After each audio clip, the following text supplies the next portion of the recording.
আপনি যদি গুগলে সার্চ করেন যে ডোন্ট ডু এসআইপি, তাহলে কিন্তু আপনি প্রচুর এরকম আর্টিকেল বা আপনি লেখা পাবেন যেখানে আপনাকে কনভিন্স করানোর চেষ্টা করা হবে যে এসআইপি ব্যাড, এসআইপিতে রিটার্ন আসে না বা এসআইপি করা ঠিক নয়।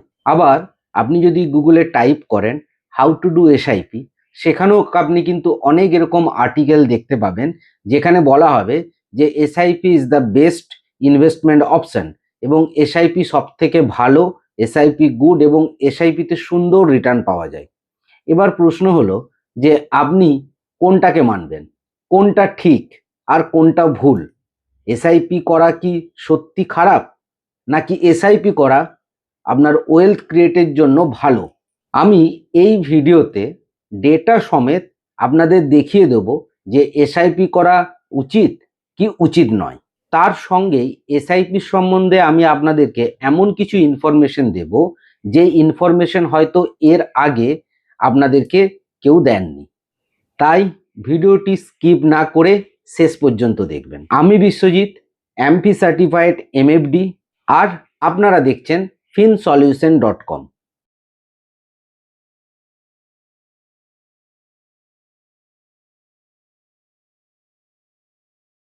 আমি আমার এই চ্যানেলের মাধ্যমে ফাইন্যান্স রিলেটেড জটিল বিষয়বস্তুকে সহজ এবং সরলভাবে বাংলাতে আপনাদেরকে বোঝাই, যা আপনাদের হেল্প করে সঠিক ইনভেস্টমেন্ট করতে এবং ফিউচারে ওয়েলদি হতে।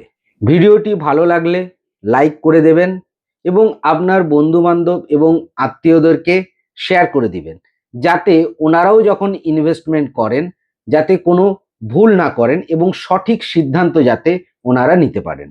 আর যদি চ্যানেলে নতুন হন তাহলে চ্যানেলটি সাবস্ক্রাইব করে দিবেন আর বেল আইকনটিকে ক্লিক করে দিবেন, তাহলে যখনই কোনো আমি নতুন কোনো ভিডিও আমি আপলোড করব তার ফার্স্ট নোটিফিকেশন আপনারা পেয়ে যাবেন। চলুন তাহলে আজকের ভিডিও শুরু করা যাক। সবার প্রথম প্রশ্ন হলো যে এসআইপি করা উচিত কি উচিত নয়। চলুন এটা আমি আপনাদেরকে উইথ ডেটা আপনাদেরকে দেখাবো। আমরা সবার প্রথমে গুগলে যে আমরা টাইপ করব যে লাস্ট 10 বছরে নিফটি 50 কি রিটার্ন দিয়েছে সেটা। দেখুন সবার প্রথমেই আপনারা দেখতে পাচ্ছেন যে এবিএসএল এমএফ অর্থাৎ আদিত্য বিড়লা সানলাইফ এমএফ এর যে নিফটি 50 ইন্ডেক্স ফান্ড আছে তার রিটার্ন। তো চলুন আমরা দেখে নেই যে কি রিটার্ন দিয়েছে। এখানে স্ক্রিনে আপনি দেখতে পাচ্ছেন এবিএসএল নিফটি 50 ইন্ডেক্স ফান্ড, আর এই ফান্ডটার যদি আমরা দেখি 1 ইয়ার রিটার্ন, দেখুন 1 ইয়ার রিটার্ন এখানে দেখাচ্ছে 12.32% ফর 1 ইয়ার রিটার্ন। ইকুয়ালি যদি আমরা 3 বছরের রিটার্ন দেখি তাহলে কিন্তু দেখাচ্ছে 13.45%, আর 5 ইয়ার্সের রিটার্ন যদি আমরা দেখি তাহলে দেখাচ্ছে 11.93%। আর এই ফান্ডটার যদি সিন্স ইনসেপশন যদি আমি রিটার্ন দেখি তাহলে যে রিটার্নটা আসছে সেটা হচ্ছে 14.90%। দেখুন এটা একটা নিফটি ইন্ডেক্স ফান্ড যেখানে কিন্তু কোনো প্রকার রিসার্চের দরকার পড়ে না, এটা একটি প্যাসিভ ফান্ড। আর যে ভারতবর্ষের যে টপ 50 যে কোম্পানি আছে তাতে কিন্তু ইনভেস্টমেন্ট করা হচ্ছে, এই জন্য আমি নিফটি 50কেই আমি বেছে নিয়েছি, অন্য কিন্তু ফান্ড আমি পাচ্ছি না। তো এখানে আপনারা দেখতে পাচ্ছেন যে এর সিন্স ইনসেপশন রিটার্ন প্রায় 15%-এর মতো দিয়েছে। আর বাকি যদি 1 বছর, 3 বছর বা 5 বছর রিটার্ন দেখেন সেটাও কিন্তু যথেষ্ট ভালো রিটার্ন। এবং এই ফান্ডটি দেখুন, ফান্ডের ইনসেপশন ডেট আছে আপনার সেপ্টেম্বর 18, 2002 সাল, অর্থাৎ ফান্ডটি কিন্তু যথেষ্ট পুরনো ফান্ড। তাহলে আপনারা এখানে দেখতে পাচ্ছেন যে এই ফান্ডটা 23 বছর 5 মাসের ফান্ড, অথচ রিটার্ন কিন্তু কত ভালো দিয়েছে। তাহলে আপনারা দেখলেন যে নিফটি 50 যে ভারতবর্ষের টপ যে 50 কোম্পানি, সেই ইন্ডেক্স ফান্ডেও যদি একটা এসআইপি করা যায় ফর লং টার্ম বা শর্ট টার্ম যাই হোক না কেন, 1 বছর থেকে একবারে সিন্স ইনসেপশন মানে প্রায় 22-23 বছর পর্যন্ত রিটার্ন যখন আমরা সামারাইজ করি সেখানে কিন্তু দেখা যাচ্ছে সব ক্ষেত্রে কিন্তু রিটার্ন 12%-এর উপরে আছে। আর যদি আমি অন অ্যান এভারেজ ধরি সিন্স ইনসেপশন তাহলে সেই রিটার্নটা প্রায় 14 থেকে 15%। এবার কিছু প্রশ্ন আপনাদেরকে করি। প্রথম প্রশ্ন, এসআইপি কি আপনাকে কোনো জায়গাতে লস হয়েছে দেখতে পেলেন কি আপনি চার্টে? একদমই না।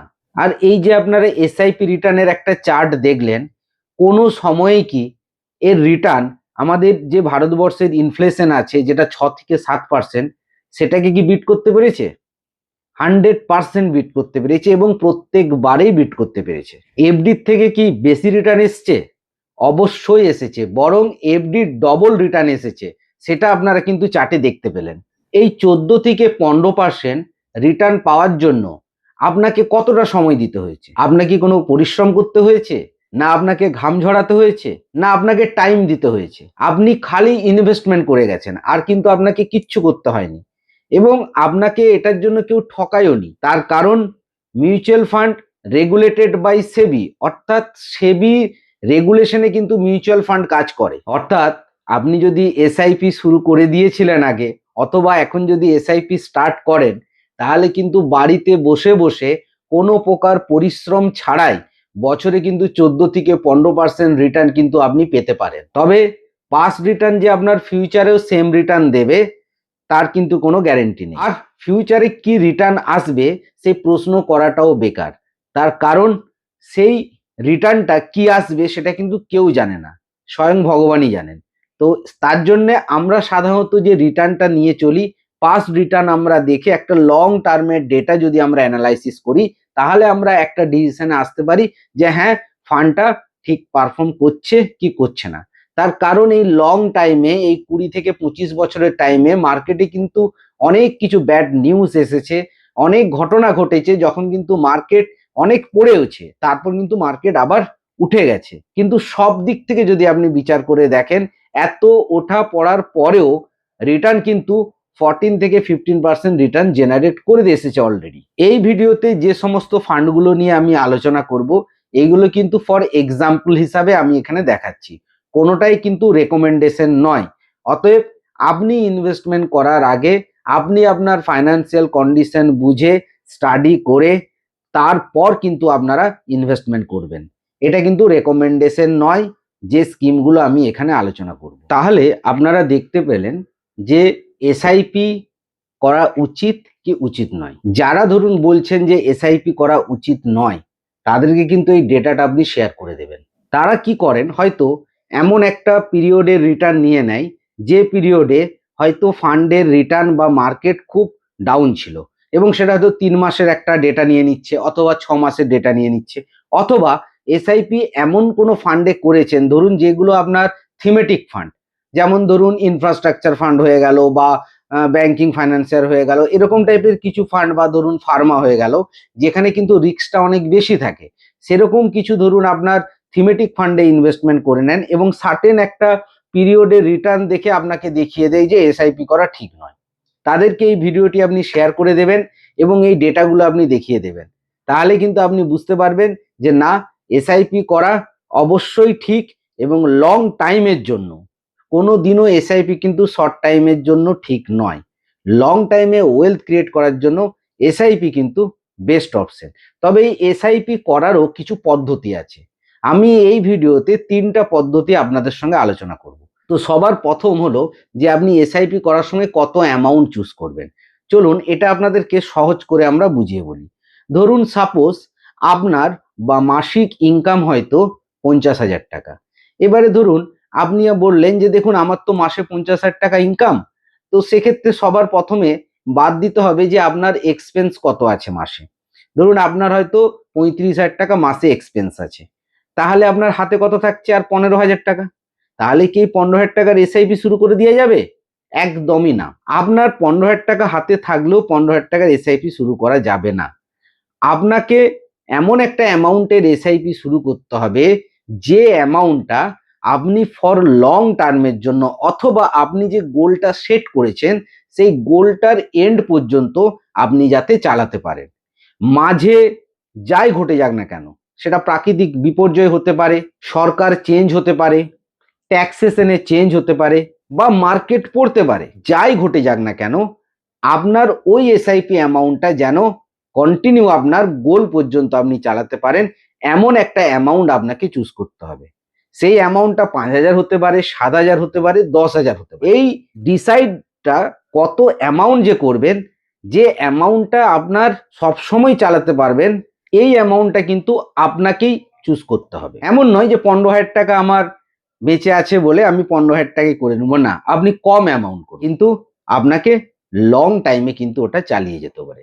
এই যে কমিটমেন্ট, এসআইপির এই কমিটমেন্টটাই হচ্ছে সব থেকে ইম্পর্টেন্ট। কমিটমেন্টটা আপনাকে ফুলফিল করতে হবে, আর এই কমিটমেন্ট অ্যামাউন্টটাই কিন্তু ঠিক করে দিবে যে আপনি কত টাকার এসআইপি আপনি করবেন। চলুন আপনাদেরকে আমি একটা ডেটা দেখাই যে বিগত 20 বছরে এমন অনেক ঘটনা ঘটেছে যখন কিন্তু মার্কেট পড়েছে। 2006 সাল থেকে আমরা যদি শুরু করি, আপনি দেখবেন 2006 সালে আপনি স্ক্রিনে দেখতে পাচ্ছেন তখন সেন্সেক্সের লেভেল ছিল 10,000, মার্কেট ঠিক ছিল। 2007 সালে সেন্সেক্স বেড়ে আপনার 20,000 টাচ করে, কন্টিনিউয়ালি সাপোর্ট দিচ্ছিল র্যালি।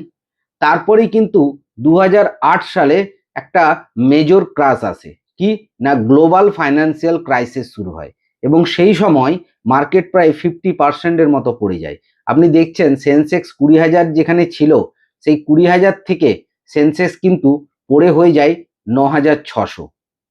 তারপরে দেখুন 2009 সালে এটা কিন্তু আবার বেড়ে যায় 9,000 থেকে, তখন আবার সেন্সেক্স হয়ে যায় 17,500 এবং তারপর কিন্তু কন্টিনিউ মার্কেট বাড়তে থাকে।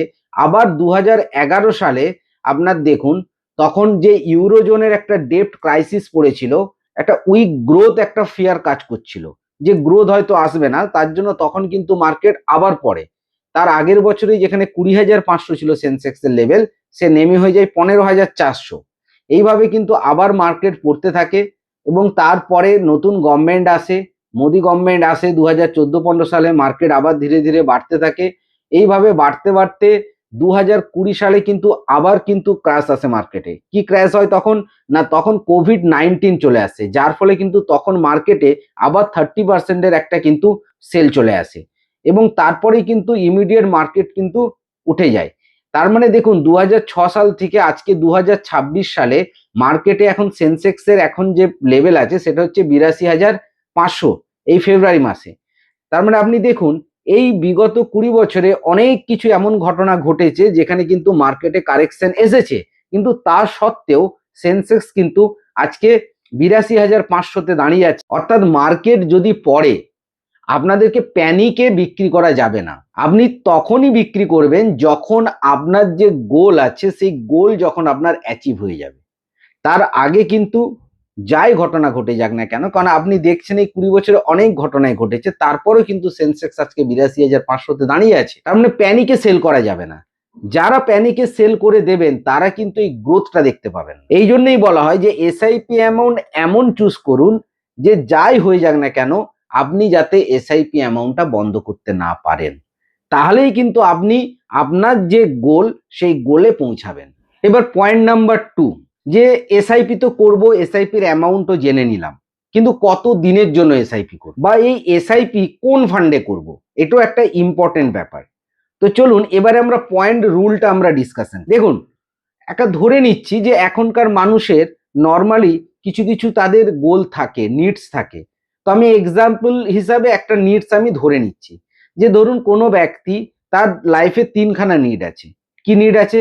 ফার্স্ট নিড হলো কি না তার বাচ্চার এডুকেশন। সেকেন্ড নিড কি হলো না সে ইন ফিউচারে নিজের জন্য বা ফ্যামিলির জন্য একটা বাড়ি বানাবে। আর থার্ড যেটা হলো সেটা হলো তার রিটায়ারমেন্ট প্ল্যানিং। তো ফর এক্সাম্পল আমরা এই 3খানা যে গোল আছে এই 3খানা গোলকেই আমরা অ্যানালাইসিস করে দেখব যে 3খানা গোলকে কিভাবে অ্যাচিভ করা যায় এবং কি অ্যামাউন্ট চুজ করা যায় এবং বা কোন ফান্ডে ইনভেস্টমেন্ট করলে এই গোলগুলো ইজিলি অ্যাচিভ করা যাবে। এটা একটা চার্টের মাধ্যমে আপনাদেরকে দেখাচ্ছি। প্রথম আমাদের যে গোল কি ছিল, যে বাচ্চার এডুকেশন। তো ধরুন আপনি প্ল্যানিং করছেন 10 বছর পর আপনার একটা বাচ্চার এডুকেশনের জন্য একটা বড় অ্যামাউন্ট লাগবে। ধরুন আপনার ইচ্ছা আছে আপনার ছেলেকে ইন ফিউচারে ডাক্তার করবেন, বা ধরুন লয়ার করবেন, বা কোনো আর্টিস্ট করবেন। তো আপনি যাই করতে যান না কেন একটা কিন্তু এডুকেশনাল কস্ট কিন্তু লাগবে। তো সেক্ষেত্রে ধরুন আপনি প্ল্যানিং নিলেন কি আগামী 10 বছরে আপনি গোলটা আপনি সেট করলেন। এবারে প্রশ্ন হচ্ছে যে কত টাকা লাগবে বা সেই ক্যালকুলেশনটাই কিভাবে করা যায়। তো একটা আমি এক্সাম্পল নিচ্ছি। ধরুন আপনি চাচ্ছেন আপনার বাচ্চা ইন ফিউচারে ডাক্তার হোক। সবার প্রথমে আপনাকে আজকের দিনে ডাক্তার হওয়ার জন্য কত টাকা খরচা হবে সেটা কিন্তু আপনাকে ফার্স্ট ক্যালকুলেশন করতে হবে।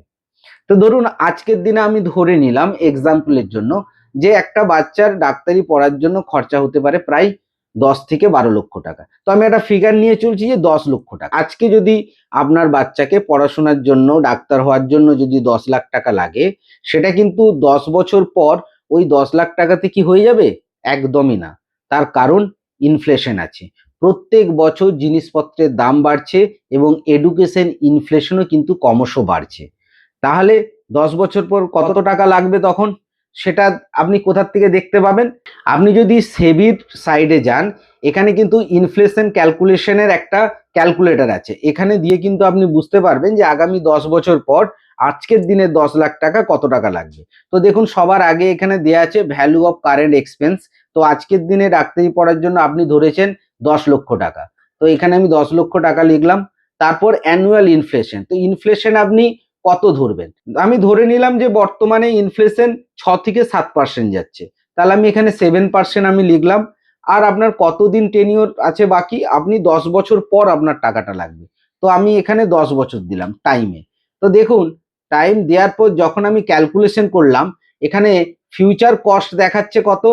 19.67 লাখ, প্রায় নিয়ার অ্যাবাউট 20 লক্ষ টাকা। অর্থাৎ আজকে যে আপনি বাচ্চাকে চাচ্ছেন ডাক্তারি পড়াবেন 10 বছর পর, আজকের দিনে যদি 10 লাখ টাকা খরচা হয়, 10 বছর পর আপনার কিন্তু প্রায় 20 লক্ষ টাকা খরচা পড়বে।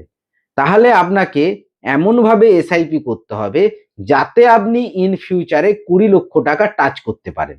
এটাই হবে আপনার অ্যাকচুয়াল এসআইপি অ্যামাউন্ট চুজ করা। আপনাকে বলেছিলাম যে আপনি কি করে ডিসাইড করতে পারবেন যে কত টাকা এসআইপি অ্যামাউন্ট হবে। আপনার গোল যেটা আছে সেই গোলটা অ্যাচিভ করার জন্য আপনাকে এইভাবে ফিউচার যে আপনার প্রাইস আছে সেটাকে ব্যাক ক্যালকুলেশন করে আপনাকে এসআইপি অ্যামাউন্ট ঠিক করতে হবে। এবারে আপনি যে কোনো এসআইপি ক্যালকুলেটরে যদি যান, সেখান থেকে কিন্তু আপনি বুঝতে পেরে যাবেন যে 10 বছরে এই 19,67,000 পেতে গেলে কত টাকার এসআইপি করতে হবে। তো চলুন আপনাদেরকে আমি নিয়ে যাই এসআইপি ক্যালকুলেটরে। দেখুন, আপনি দেখতে পাচ্ছেন এখানে এসআইপি ক্যালকুলেটর। তো আমি এসআইপি ক্যালকুলেটরে গেলাম। আর এখানে যে ধরুন আপনার যে অ্যামাউন্টটা আছে, আচ্ছা এসআইপি ক্যালকুলেটরে গেলাম। এখানে ধরুন সময় আছে আপনার 10 বছর। 10 বছরে আমি এখানে 120 মাস লিখলাম। আর এখানে যে এক্সপেক্টেড রিটার্নটা 12% ধরছি, তার পিছনে রিজন হচ্ছে আপনাদেরকে দেখালাম যে নর্মাল যদি আপনি কোনো প্যাসিভ ফান্ডে বা নিফটি 50তেও যদি আপনি এসআইপি করেন, তাহলেও কিন্তু ইজিলি 12% কিন্তু অ্যাচিভ করা যায়। এবং গ্লোবালি এটাকে মেনে নেওয়া হয়েছে যে 12% অ্যাচিভ করা সম্ভব। তার জন্য আমি কিন্তু 12%ই আমি এক্সপেক্টেড রিটার্নটা আমি ধরছি। এবারে ধরুন আমি এখানে যে অ্যামাউন্টটা আছে, অ্যামাউন্টটা আমি করছি 10,000 টাকা।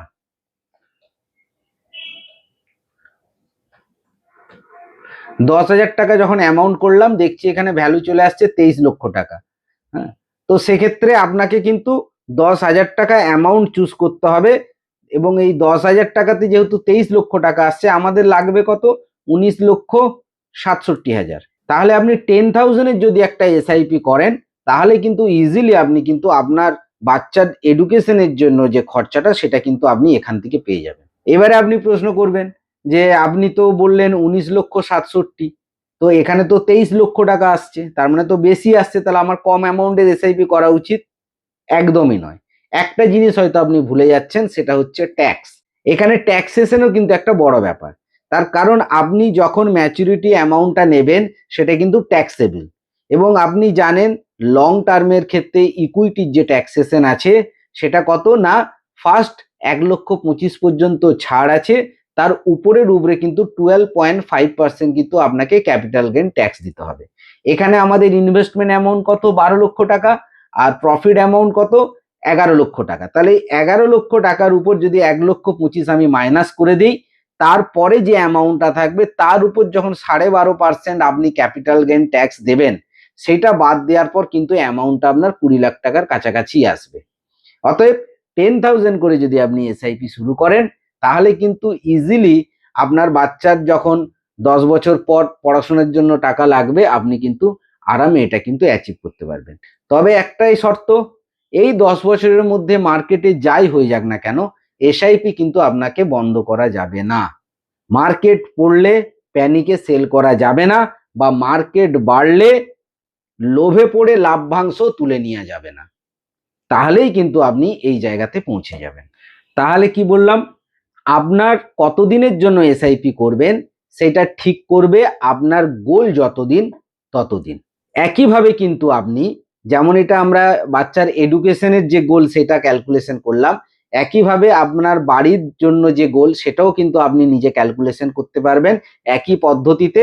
আর আজকের দিনে কত টাকা লাগবে সেইটা হিসাব করে কত দিন পর আপনি নিতে চাচ্ছেন টাকাটা, তার ইনফ্লেশনটা দিয়ে আপনি ফিউচার ভ্যালুটা বের করে নেবেন, এবং ফিউচার ভ্যালু বের করে যে কোনো এসআইপি ক্যালকুলেটারে এটা ফ্রিতে পাওয়া যায়, যে কোনো জায়গা থেকে আপনি পেয়ে যাবেন। সেখানে যে আপনি যে এসআইপি ক্যালকুলেটরে অ্যামাউন্ট দিয়ে আপনি কিন্তু ডিসিশন নিতে পারবেন যে কত টাকার এসআইপি আপনার আপনার দ্বিতীয় যে গোল সেই গোল অর্থাৎ বাড়ি কেনার যে গোল সেটা আপনি অ্যাচিভ করতে পারেন। ইকুয়ালি রিটায়ারমেন্টের ক্ষেত্রেও সেম, সেই একই পদ্ধতিতে কিন্তু আপনি ফিউচার ভ্যালুর প্রাইসটা বের করতে পারবেন এবং কত টাকা অ্যামাউন্ট আপনাকে এসআইপি শুরু করতে হবে সেটাও কিন্তু ইজিলি আপনি বের করতে পারবেন। আর যদি সমস্যা হয় তাহলে কিন্তু ডেসক্রিপশনে আমার মোবাইল নাম্বার এবং ইমেল আইডি দেওয়া আছে, আপনারা যোগাযোগ করতে পারেন, আমি আপনাদের হেল্প করে দেব। যখন আপনার সমস্ত ক্যালকুলেশন হয়ে যাবে তখন কিন্তু আরেকটা প্রবলেম আপনার আসবে। প্রবলেমটা কি বলুন তো, ধরুন সাপোজ বাচ্চার এডুকেশনের জন্য আপনি 10,000 টাকা ক্যালকুলেশন করলেন, আপনার বাড়ি কেনার জন্য হয়তো আপনি 15,000 টাকা ক্যালকুলেশন করলেন, এবং রিটায়ারমেন্টের জন্য আপনি হয়তো 5,000 টাকা ক্যালকুলেশন করলেন। তাহলে 15, 10, 25, 5-এ 30,000 টাকা। অর্থাৎ আপনার এই তিনটা গোল সম্পূর্ণ হতে কিন্তু পার মান্থ 30,000 করে আপনাকে এসআইপি করতে হবে। এখন আপনি বলবেন যে দেখুন আমার তো এই মুহূর্তে 30,000 নেই, তাহলে কি আমি আমার গোল অ্যাচিভ করতে পারবো না? না, পারবেন। তারও একটা অপশন আছে। সেই অপশনটা কি? সেটা হচ্ছে এসআইপির step up option. Step up জিনিসটা কি? ধরুন আজকে আপনার 30,000 লাগবে, তাহলে আপনি তিনটা গোল অ্যাচিভ করতে পারবেন, কিন্তু আপনার এই মুহূর্তে যা ক্যাপাসিটি আছে যে আপনি হয়তো 25,000 টাকা করে আপনি এসআইপি চালাতে পারবেন, অথবা 20,000 টাকা করে এসআইপি চালাতে পারবেন। আপনি শুরু করে দিবেন এই 20,000 বা 25,000 যে অ্যামাউন্টটাই আছে সেটা দিয়েই এসআইপি শুরু করে দিন, এবং প্রত্যেক বছরে আপনি 10% করে আপনার এসআইপি অ্যামাউন্ট বাড়াতে থাকুন। অথবা একটা অ্যামাউন্ট চুজ করে নিন, সেই অ্যামাউন্টটা 500 হতে পারে, 1000 হতে পারে, 2000 হতে পারে, আপনার যে ক্যাপাসিটি আছে সেই মতো প্রত্যেক বছর কিন্তু ওটাকে আপনি ইনক্রিজ করুন। এই যে প্রত্যেক বছর ইনক্রিজ করছেন এটাকেই বলছে স্টেপ আপ এসআইপি। দেখা গেছে যে এই স্টেপ আপ এসআইপি করেও কিন্তু আপনি ইজিলি আপনার যে গোলগুলো আছে সেগুলো অ্যাচিভ করতে পারবেন। তো স্টেপ আপ এসআইটা কিভাবে কাজ করে? ধরুন সাপোজ আপনার 10,000 টাকার আপনি আজকে এসআইপি করলেন, আপনি বললেন 10% করে প্রত্যেক বছর বাড়াবেন, অর্থাৎ নেক্সট ইয়ারে আপনার এসআইপি অ্যামাউন্ট হবে 11,000 টাকা, তারপরের বছর এসআইপি অ্যামাউন্ট হবে 12,000 টাকা, তারপরের বছর এসআইপি অ্যামাউন্ট হবে 13,000 টাকা। এইভাবে এসআইপি অ্যামাউন্ট গুলো কন্টিনিউ কিন্তু ধীরে ধীরে ধীরে বাড়তে থাকবে, এবং আপনার গোল যে আছে যত দিনে তত দিন পর্যন্ত এসআইপি কিন্তু এইভাবে বাড়তে থাকবে। এর মাঝে আপনি চাইলে স্টেপ আপ এসআইপি যে কোনো সময় বন্ধও করতে পারেন। আর যখন আপনি ফার্স্ট ইনভেস্টমেন্ট শুরু করবেন তখনই কিন্তু আপনি ম্যান্ডেট যদি দিয়ে দেন তাহলে কিন্তু তখন থেকেই কিন্তু স্টেপ আপ 1 বছর পর থেকে ওটা শুরু হয়ে যাবে। যখন আপনি ফার্স্ট এসআইপি শুরু করবেন তখনই কিন্তু অপশন থাকে, সেখানে আপনি স্টেপ আপ এসআইপির অপশন দিতে পারেন। এবারে আমরা আসব যে 3 নাম্বার পয়েন্ট, সেই পয়েন্টটা কি যে এসআইপিটা করবেন কোথায়। দেখুন নর্মালি মিউচুয়াল ফান্ডের এসআইপি সাধারণত মানুষ ভাবে কি যে ইকুইটিতেই করা যায়, তা কিন্তু নয়। আপনি এসআইপি যেমন ইকুইটিতে করতে পারেন, তার সঙ্গে সঙ্গে ডেট মিউচুয়াল ফান্ডে করতে পারেন, গোল্ডে করতে পারেন, অথবা সিলভার ইটিএফেও করতে পারেন। এই প্রত্যেকটি অ্যাসেট ক্লাসের সম্বন্ধে বলতে গেলে ভিডিওটি অনেক লম্বা হয়ে যাবে। পরের কোনো একটা ভিডিওতে আমি এগুলো নিয়ে আলাদাভাবে ডিসকাস করব। আজকে মেনলি আমি যে ইকুইটি যে এসআইপি আছে সেটা নিয়ে আপনাদের সঙ্গে ডিসকাস করছি। দেখুন এসআইপি যখন করবেন, এখন দেখবেন বর্তমানে প্রচুর পরিমাণে কিন্তু নতুন নতুন ফান্ড কিন্তু লঞ্চ করছে মিউচুয়াল ফান্ড কোম্পানি। সেটা থিমেটিক ফান্ড হতে পারে, মোমেন্টাম ফান্ড হতে পারে, আলফা হতে পারে, বিটা হতে পারে। আমি বলবো এত জটিলতাতে আপনি যাবেন না, আপনি আপনার ইনভেস্টমেন্টটাকে সিম্পল রাখবেন। আপনার ইনভেস্টমেন্টের এসআইপি আপনি large cap, mid cap, small cap এই তিনটার মধ্যেই সীমাবদ্ধ রাখুন। আমি আপনাদেরকে দেখিয়ে দেবো যে এই large cap, mid cap, small ক্যাপেই যদি আপনি আপনার এসআইপি সীমাবদ্ধ রাখেন তাহলেও কিন্তু আপনি ইনফ্লেশনকে তো বিট করবেনই, প্লাস আপনার যে গোল আছে ইজিলি আপনি সেখানে পৌঁছে যাবেন। তো বেশি আপনার ইনভেস্টমেন্টকে কমপ্লেক্স করবেন না। ইন ফিউচার যখন আপনার এক্সপিরিয়েন্স আপনার হয়ে যাবে তখন বরং আপনি ওগুলোকে ট্রাই করতে পারেন। আপনার গোল যত শর্ট টাইমের হবে সেক্ষেত্রে আপনি লার্জ ক্যাপকে চুজ করবেন। যে গোল আপনার মিডিয়ামে আছে, মিডিয়াম টেনিওর, সেখানে মিড ক্যাপকে চুজ করবেন। আর যে গোল আছে লং টার্মের জন্য তাকে কিন্তু স্মল ক্যাপ চুজ করবেন। লার্জ ক্যাপ কি? লার্জ ক্যাপ হচ্ছে ভারতবর্ষের যে টপ যে 100 ব্লু চিপ কোম্পানি আছে তারাই হচ্ছে লার্জ ক্যাপের মধ্যে পড়ে। মিড ক্যাপ কাকে বলছে? মিড ক্যাপ হচ্ছে ওই যে টপ যে 100 কোম্পানি আছে তার পরের যে 150টা কোম্পানি তারা কিন্তু মিড ক্যাপের আন্ডারে পড়ছে। আর স্মল ক্যাপ হচ্ছে এই 250 খানা কোম্পানিকে বাদ দিয়ে বাকি যে সমস্ত কোম্পানিগুলো আছে লিস্টেড আছে সবগুলোই কিন্তু আপনার স্মল ক্যাপের মধ্যে পড়ছে। তো চলুন আপনাদেরকে আমি উইথ ডেটা স্ক্রিনে দেখিয়ে দিচ্ছি যে মিড ক্যাপ, স্মল ক্যাপ এবং লার্জ ক্যাপ বিগত বছরগুলোতে কেমন রিটার্ন দিয়েছে, বা এখন যদি আপনি করতে চান তাহলে কি কি প্যারামিটার দেখে আপনি ফান্ডগুলো চুজ করতে পারেন। চলুন আপনাকে আমি দেখাই। দেখুন এখানে আমি লার্জ ক্যাপের একটা আপনাকে রিটার্ন দেখাচ্ছি। এখানে টোটাল আপনার হচ্ছে অনেকগুলো লার্জ ক্যাপ ফান্ড আছে, যার মধ্যে দেখুন আমি এখানে যদি 5 বছরের একটা রিটার্ন নিয়ে চলি তাহলে কিন্তু সব থেকে বেশি যেটা রিটার্ন দিয়েছে সেটা হচ্ছে Nipon India large cap fund. এবং এই ফান্ডটা কিন্তু 2007 সালের ফান্ড, অর্থাৎ এর এক্সপিরিয়েন্স কিন্তু অনেক বেশি আছে, প্রায় ধরুন আপনার 18-19 বছরের এক্সপিরিয়েন্স আছে। এছাড়াও দেখুন রিটার্ন যেটা দিয়েছে সিএজিআর রিটার্ন আপনার 17.48, আর সিন্স ইনসেপশন কিন্তু 12.77% রিটার্ন দিয়েছে। এছাড়াও আমি যদি সেকেন্ডে যাই, দেখুন ICICI Prudential large cap fund আছে, যেটা কিন্তু আপনার 2008 সালে ফান্ড, অনেক পুরনো ফান্ড, এবং এটারও দেখুন 5 বছরের রিটার্ন 15.62 এবং ইনসেপশন রিটার্ন আছে 14.66। তারপরে দেখুন এইচডিএফসি লার্জ ক্যাপ আছে। আচ্ছা, এই যে ফান্ডগুলো আপনাদেরকে দেখাচ্ছি কোনোটাই কিন্তু রেকমেন্ডেশন নয়, আপনি ইনভেস্টমেন্ট করার আগে আরো এর অনেক কিছু ব্যাপার আছে সেগুলো বুঝবেন সুঝবেন তারপর ইনভেস্টমেন্ট করবেন। যেমন ধরুন আমি এখানে খালি রিটার্ন দেখালাম, এরপরও এখানে এইএম কত আছে সেটা আপনি দেখবেন, কতদিনের পুরনো ফান্ড সেটা দেখবেন, ফান্ড ম্যানেজার কারা আছে সেটা দেখবেন, মার্কেট যখন কারেকশন হয়েছিল তখন ফান্ডটা কি রিটার্ন দিয়েছিল সেটা দেখবেন, এক্সপেন্স রেশিও কি আছে দেখবেন। এরকম অনেক প্যারামিটার আছে যেগুলো দেখে কিন্তু আপনি ফান্ড চুজ করতে পারবেন। তো এই ভিডিওতে আমি এত বেশি প্যারামিটার বলছি না, পরে না হয় সেরকম আলাদা ভিডিও দেবো যেখানে সমস্ত প্যারামিটারগুলো নিয়ে আলোচনা করা হবে। তাহলে এগুলোর থেকে আপনি যে কোনো ফান্ড কিন্তু একটা চুজ করতে পারেন। এবং যদি আপনি রিটার্ন দেখেন, রিটার্ন কিন্তু খুব ভালো রিটার্ন আছে, সেটা 5 বছরও দেখতে পারেন, বা যদি ইনসেপশনও দেখেন, দেখুন ইনসেপশনে আপনার এইচডিএফসি লার্জ ক্যাপ 18.41% রিটার্ন দিয়েছে। চিন্তা করতে পেরেছেন, একটা আপনার হচ্ছে লার্জ ক্যাপ ক্যাটাগরির ফান্ড। তাহলে এত বেশি কমপ্লেক্স করার তো দরকার নেই, আপনার নর্মাল একটা লার্জ ক্যাপ ফান্ড যদি আপনি নিয়ে নেন তাহলেও কিন্তু আপনার গোল ইজিলি অ্যাচিভ হয়ে যাবে। ইকুয়ালি আপনাকে আমি একটা মিড ক্যাপ ফান্ডও দেখাচ্ছি। দেখুন দেখুন এখানে যখন মিড ক্যাপ ফান্ডের আমি ক্যাটাগরিতে এলাম, ইনসেপশনে যখন আমি সিলেক্ট করলাম, এখানে দেখাচ্ছে প্রথম যেটা আছে ইউনিয়ন মিড ক্যাপ ফান্ড, যার রিটার্ন দিয়েছে 30.60%। কিন্তু এই ফান্ডটাকে আমি চুজ করছি না, তার পিছনে রিজন হচ্ছে এই ফান্ডটার কিন্তু বয়স হচ্ছে মাত্র 5 বছর, কারণ এই ফান্ডটা লঞ্চ করেছিল 23শে মার্চ 2020-তে, একবারে রিসেন্ট ফান্ড, এর ব্যাক এক্সপিরিয়েন্স অত বেশি নেই, তো এটাকে কিন্তু আমি চুজ করব না। আমি সবসময় পুরনো ফান্ড যেগুলো, বা আপনিও পুরনো যে ফান্ডগুলো যেগুলোর পাস্ট এক্সপিরিয়েন্স আছে তাদেরকে চুজ করবেন এবং রিটার্ন যাতে ভালো থাকে।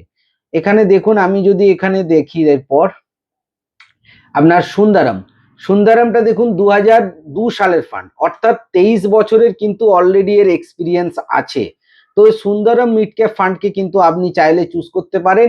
এবং দেখুন ইনসেপশন রিটার্ন দিয়েছে 23.38%, অর্থাৎ আপনার যে মিডিল টেনিয়রের যে গোলগুলো আছে, যেমন যে গোলগুলো আপনার হচ্ছে 10 থেকে 20 বছরের মধ্যে, বা আপনার 10 থেকে 17 বছর বা 18 বছর বা 15 বছর, এরকম মিডিয়াম টার্মের যে আপনার গোলগুলো আছে সেগুলোর জন্য কিন্তু আপনি মিড ক্যাপ ক্যাটাগরিকে চুজ করতে পারেন।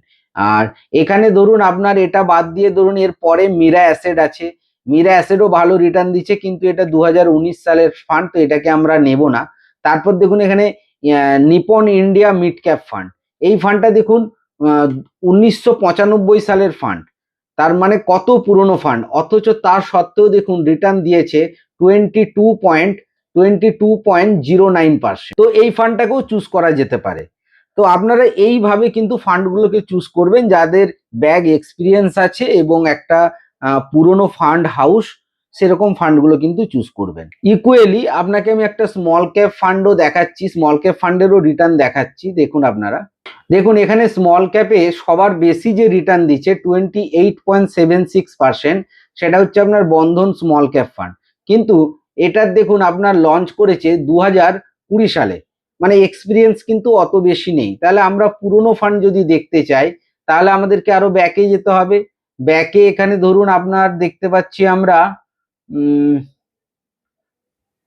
2013 সালে, দেখুন 2013 সালে অ্যাক্সিস স্মল ক্যাপ ফান্ড আছে। অ্যাক্সিস স্মল ক্যাপ ফান্ড 2013 সালের ফান্ড, পুরনো ফান্ড, এবং এই ফান্ডের রিটার্নও দেখুন প্রায় 21% কিন্তু রিটার্ন দিয়েছে। তো এরকম পুরনো যে ফান্ডগুলো আছে সেগুলোকে সবসময় চুজ করবেন। এর ফলে কি হয়, ব্যাগ যে একটা এক্সপিরিয়েন্স সেটা আপনি পান। একবারে নতুন ফান্ড হলে অনেক সময় কি হয়, হয়তো নতুন ফান্ড ভালো রিটার্ন এখন দিচ্ছে কিন্তু মার্কেটে খারাপ সিচুয়েশনে কেমন রিটার্ন দেবে সেটা কিন্তু কেউ জানে না। তার জন্য আপনি সবসময় চেষ্টা করবেন একটু স্টেবিল যে ফান্ডগুলো সেইগুলোকে চুজ করার, এবং একটু পুরনো ফান্ড হলে কি হয়, সে মার্কেটের সব কন্ডিশনে সে পেরিয়ে এসেছে, সেটা ক্ষেত্রে কি হলে কিছুটা রিস্ক আপনার কিন্তু কম থাকে। আরেকটা জিনিস আপনাকে বলে রাখি, স্মল ক্যাপ যখন চুজ করবেন অতি অবশ্যই যেন লং টার্মের জন্য হয়। মার্কেটে অত্যাধিক ভোলাটিলিটি থাকবে, আপনার ইনভেস্টমেন্ট অ্যামাউন্ট কমে যেতেও পারে, কিন্তু কমলেও আপনি বিচলিত হবেন না, তার কারণ আপনার গোল হচ্ছে লং টাইমে। এই ভিডিওর আগেই বলেছি, আপনি এসআইপি তখনই বন্ধ করবেন যখন আপনার গোল আপনি অ্যাচিভ করবেন, এবং যত দিনের জন্য করেছেন ঠিক তত দিন। যদি এরকম ঘটনা ঘটে যে গোল অ্যামাউন্ট আছে সেটা হয়তো 18 বছরেই অ্যাচিভ হয়ে গেল, তখন কিন্তু আপনি 18 বছরেই কিন্তু ওই টাকাটাকে ওখান থেকে তুলে কোনো নন রিস্ক যুক্ত যে সমস্ত ডেট ফান্ডগুলো আছে সেখানে কিন্তু সরিয়ে ফেলবেন। এর ফলে কি হবে, গোল পিরিয়ডের সময় বা সেই বছরে যদি কোনো কারেকশন আসে তাহলে কিন্তু আপনার যে গোল অ্যামাউন্ট সেটা কমবে না। আগে অ্যাচিভ হলে প্রফিট বুক করে নেবেন, বুক করে একটা গ্যারেন্টেড কোনো ইনস্ট্রুমেন্ট অথবা কম রিস্ক যুক্ত যে ফান্ডগুলো আছে ডেট ফান্ড বা লিকুইড ফান্ডে টাকাটাকে কিন্তু পার্ক করে দেবেন। এই ভুলটা কিন্তু করবেন না যে আমার বেড়ে গেছে আরো বাড়ছে, বাড়ুক, শেষ পর্যন্ত রাখার দরকার নেই। গোল অ্যাচিভ হয়ে গেল, টাকা কিন্তু আপনি তুলে নেবেন এবং প্রফিট বুক করে নেবেন। তাহলে আজকে আপনারা দেখতে পেলেন যে এসআইপি করা উচিত কি উচিত নয়, উইথ ডেটা আমি আপনাদেরকে দেখালাম। আমি উপরে উপরে এসআইপির সম্বন্ধে বললাম, আর এসআইপির ডিটেলসে গেলে আরো অনেক কিছু এখানে অ্যাড করা যায়, কিন্তু একটা ভিডিওতে এতগুলো কিছু বলা বা আপনাদেরকে বোঝানো সম্ভব নয়। তার জন্য আমি আপনাকে খুব শর্ট করে বললাম যে এসআইপি করা উচিত কি উচিত নয়। অবশ্যই এসআইপি করবেন, আর গোল বেস এসআইপি করবেন। এরকম যেন না হয় কেউ একজন বলল বা কোনো জায়গা থেকে আপনি শুনে এলেন যে এই ফান্ডটা ভালো রিটার্ন দিচ্ছে, ঠিক আছে চলো ওই ফান্ডে করে দাও, এরকম যেন না হয়। সব সময় বাড়িতে বসবেন, বসে থেকে একটা গোল সেট করবেন, একটা অ্যামাউন্ট সেট করবেন এবং প্রপার ভাবে এসআইপি অ্যামাউন্ট ঠিক করে আপনি কিন্তু এগোবেন। তাহলেই কিন্তু ইন ফিউচার আপনি গোল অ্যামাউন্ট যেটা সেটাও অ্যাচিভ করতে পারবেন, এবং থ্রু এসআইপি আপনি কিন্তু ওয়েলদিও হবেন। আজকের ভিডিও এখানেই শেষ করলাম। যদি ভিডিওটি ভালো লেগে থাকে তাহলে একটা লাইক করে দেবেন, এবং আপনার বন্ধু বান্ধব আত্মীয়র মধ্যে ভিডিওটি শেয়ার করে দিবেন যাতে ওনারাও ইনভেস্টমেন্ট করার আগে এই ব্যাপারগুলো বুঝতে পারেন। আর যদি আমার চ্যানেলে নতুন হন তাহলে চ্যানেলটি সাবস্ক্রাইব করে দিবেন, বেল আইকনটি ক্লিক করে দিবেন, তাহলে যখনই আমি কোনো নতুন ভিডিও দেব তার ফার্স্ট নোটিফিকেশন আপনি পেয়ে যাবেন। আজকের জন্য এখানেই শেষ করলাম। ভালো থাকবেন, সুস্থ থাকবেন, নমস্কার।